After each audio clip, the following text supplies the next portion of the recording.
Hello and welcome to my presentation video for the Advanced 3D Games Engines, the assignment for Semester 2, the multiplayer and co-op game. This is going to be the presentation video for what I've started to and made over the semester. I'm going to show you some of the key things, some of the problems that we've been having, and how I could fix these in the future, or if I would ever push this game going forward. So first, let's start with the menu, and I'll just put it into full screen real quick.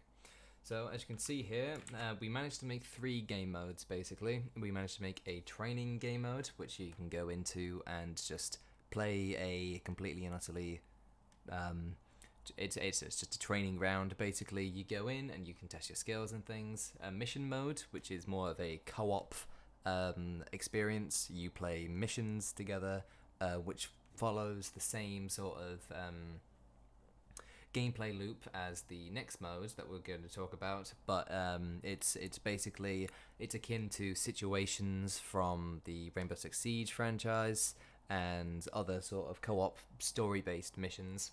And then we also have Matchmake, which is the main multiplayer, what should be online sort of game, the CS:GO style round-based shooter sort of thing.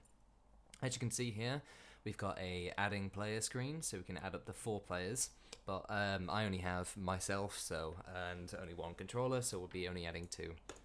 As you can see, we add the players as you go along, and we can add we can add 3, we can add 4, and we can add as many as we want. So first, let's go into the training mode. As you can see, the training mode spawns us both into this blue and red area. As you can see, the controller, which is this one that's currently moving now, has been spawned on the blue team, aka the Guardian team, and they will act as the defenders. They will not be able to pick up the bombs or interact with the bombs at all. That is the job of the player 1, the invaders team. So the invaders can pick up the bomb, they can interact with the other team, they can shoot their guns, so can us. So both teams have the ability to shoot their guns, we can reload, we can walk around, and we also have a class sort of selection screen. The basic class that you get in the training modes currently has the ability to just do nothing. It is the base sort of base pawn that you will use in order to play the game. If we move away here, and if we just come up here, we can see that we are in sort of a large courtyard area in which we can test some things that will be found in the game. So for example, the doors, killing enemies, whoops, that's the wrong person, killing enemies, sort of hiding under cover and things, and speaking of enemies, let's demonstrate some of the AI right now. So right here we have a target dummy that will fight back. So we can run around and try not to get hit by the bullets, but they're pretty accurate and they will follow us and attempt to kill us. We can fight back obviously, and we can shoot them. Oh, sorry, out of bullets, gotta reload. Try again, bam, there we go. And then we also should be able to come here, and here it's a little bit hard to see, but there it says press E to plant. Once we do that, we can plant the bomb. This is the bomb for now. It's not the best looking, but it works right now. We can come up here as the defenders and see that the bomb is here now, and you can see it's exploded, and eventually everything should reset, and that would mean that the round is restarted. So let's demonstrate how to stop the round from ending in the attacker's favor from when they explode the bomb. If we come over here and we plant the bomb, the defender is then able to defuse the bomb, and we have now defused it, meaning that the defender's team won. And this would be the main matchmaking game mode, the sort of online round-based thing where the first team to get to 13 points would win the game. And that's virtually it for training modes. It's just a sort of playground in which the player can just experience the game and try and get better at it. So next we'll go on to matchmake. 2 players and we can go in. Here you can see that we have a character selection screen because this is more of the actual game. We have two characters to choose from now: the basic character or the or the healing character. So we'll have player 1 as the basic character, and we'll have player 2 as the healing character. And if we both click continue to make sure that we're both ready, well, bam, we get put into the game. We have player 1, which is currently on the defending side, and we have player 2, which is on the attacking side. So we can, now that we're in the game and we can move around, the defenders can go to one of their positions and play the game as normal. Say, for example, here's the first bomb site, and I want to stay here and watch this door. I want to watch this door here. So, as the attacker, as a bottom screen, we'd pick up the bomb and we'd get to work. We'd look around, we'd try and find out some place where people are. There might be someone back here. Nope, that's perfect. And then we could walk around and get everything done. If we go up here we go, there's the player. So we should be able to plant here if we wanted to, but let's just take out the person. Right now, because there's only 2 people, we can't actually die. There we go, but I've now planted the bomb, and say for example, oh no, the defenders are gonna win. Time to plant, or stop the timer. Oh, we didn't do it in time, and exploded. And eventually everyone gets reset to the positions. And after 13 of those, whoever would have the 13 points would win. This is obviously, we can do this with more than 2 people. And each person would take turns spawning in the different places. So let's have, I don't know, let's have a healer, normal. I want to be a healer as well, and you want to be also a healer. And then once everyone is ready, by clicking continue, you can see that there are more people who have spawned. On the top side, which are the bottom 2, and the bottom side, which are the top 2, the attackers and the defenders. And we can move around as such. I unfortunately don't have the controllers required to move all of them at once, but as you can see, we can do this. So here, if we go just to a larger area, I'll demonstrate the abilities that makes the characters distinct. So, with the basic character, we have a sort of grenade ability. You can throw the grenade, and it will go in a direction and do something. Oops. Oops, sorry. It looks like it crashed then for a second. Anyway. Yep, we can throw, right now, you can throw as many of these as you want. They'll disappear after a few seconds and they'll interact with things. The healer character does exactly what you think. It creates a health zone. And this zone will increase the health of everyone that's inside it.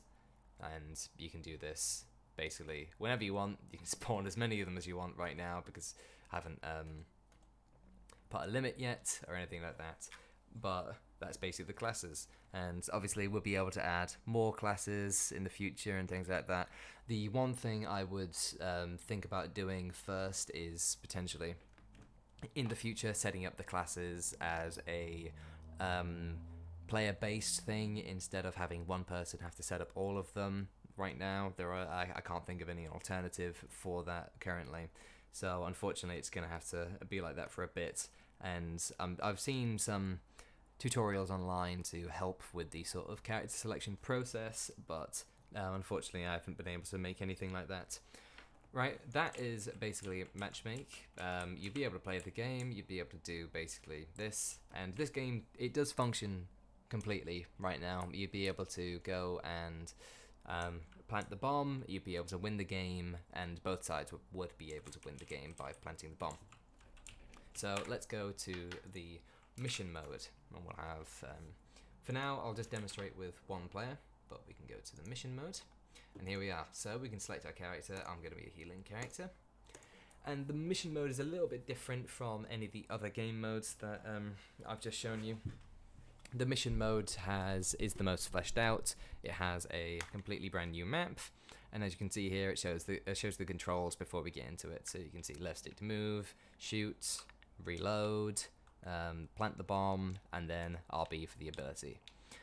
As you can see, we've got a UI here, and the mission mode runs on a lives based system. So if we get killed 3 times, that's it, and we have to restart the mission again.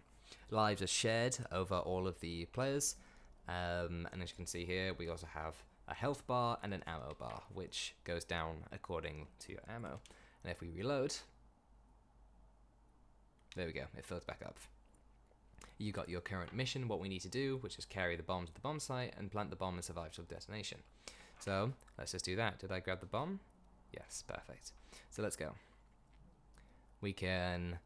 This is where the enemy AI comes into play, basically. So we can dodge around, not get hit by any of the bullets. Kill that guy. Come up here. There's one guy there. Oh. Oops. Put that down. There we go. And we can get some health. As you can see, now our health is respawning because we're right next to the health station. And once we leave, it'll stop. Perfect. The mission mode is definitely the one that we've put a lot into because it is where the co-op aspect will come most from. The mission mode currently is completely complete. There's only one mission available. It's basically just a proof of concept to show that this is something that we can do and something that we'll be able to expand upon in the future. I'm just going to hide here and to reload for a second. Maybe I can get some healing. Actually, no, there's no point.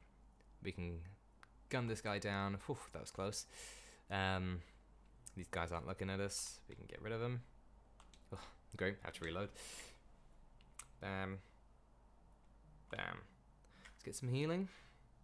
So, yeah, the mission mode is the main mode currently, and the one that I've put most of the effort into. There are a few things that I would change. Mainly, I would change the aiming system, because right now, currently, you are aiming where you're facing, and there is no in-between. You can't look around. Say, for example, you can't walk backwards and shoot in the direction that you're coming from, or anything like that. So that's one of the things I would definitely change, and one of the things that I still definitely need to work out. Sneak up on this guy. Take him out. Perfect. Let's reload. If we go down here, we can see that there are some enemies. We can kill those enemies. We're going to get shot, so let's go round. We went round, we snuck past him. That guy's facing the wrong way. Blast him.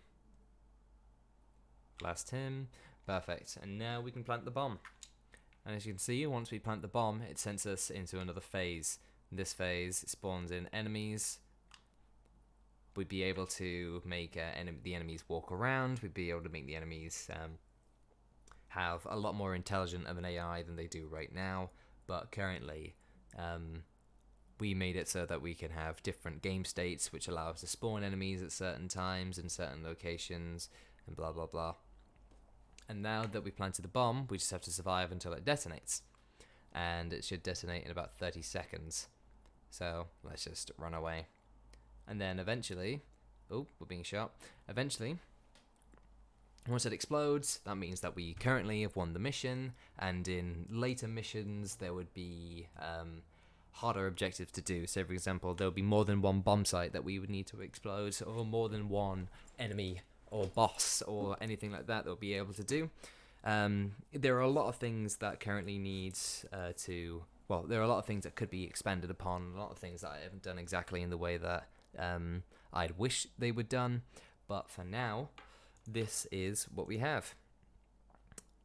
I'm trying to think. A lot of the problems that we've had in terms of the game is the multiplayer aspects. When I thought of the idea, I sort of had the idea in my head that it would be fine, multiplayer, split screen, it would be fine. But when we had the idea of making it third person, the split screen idea tended to get further and further away from what we're trying to do. Obviously, the assignment is to make something that's multiplayer and split screen, so the thing that I had to do for that was to create the entire mission mode. I definitely, in the future, if we're doing a split screen project, it'll be best to consider other game modes and other games that I'm looking at. Say, for example, games like Screen Cheat and Overwatch, and how they handle split screen and how they handle competitive situations. Call of Duty is another good one to look at, and how they do it, whether or not we want vertical split screen or horizontal split screen, things like that. It would just be generally better to consider more the assignment next time, or potentially to adapt my idea to the assignment, than trying to make something into something it's not by just sheer force. Other than that, that is basically it. Yeah, hope you've enjoyed it.